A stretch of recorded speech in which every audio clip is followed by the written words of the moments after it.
ตอนนี้แล้วก็มาถึงตีนภูเก็ตแล้วนะครับเราจะเดินขึ้นไปตรงบันไดนี้นะครับค่ะไปกันค่ะ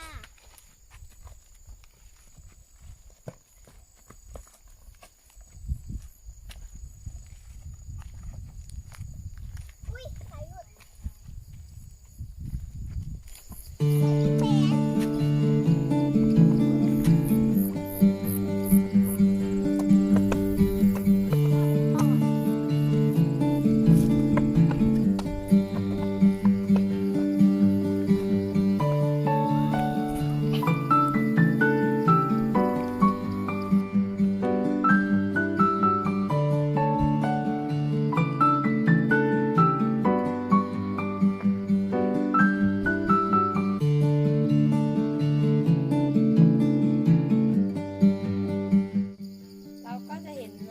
การจับหายนะครับเป็นระยะนะครับตามข้างทางนะครับ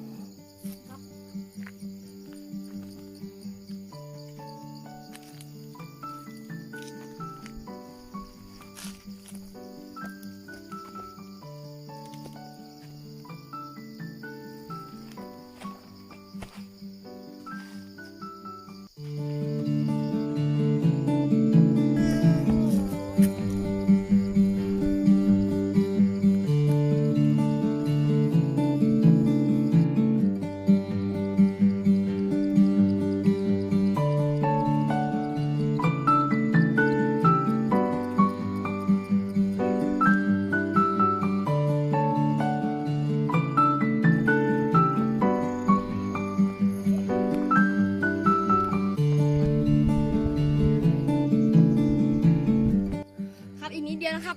แต่ก็เหนื่อยมากพักก่อนนะครับใช่เหนื่อยมากเลยอ่ะเรายังมีเธอไม่มีเราในใจมีเธอไม่มีเราที่มันต้องใช้แค่1 นาที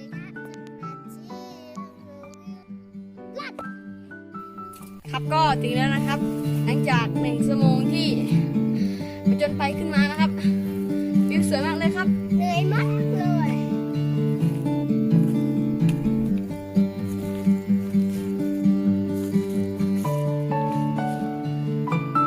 คนอันนี้ก็ไม่รู้นะคะว่าตรงนี้คืออะไรนะคะแล้วเราก็ขึ้นไปด้วยกัน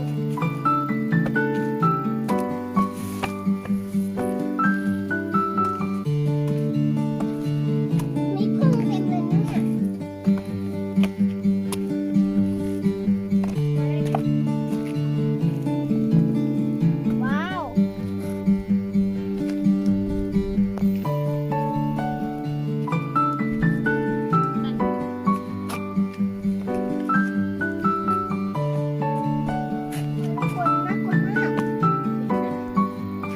นี่นะครับ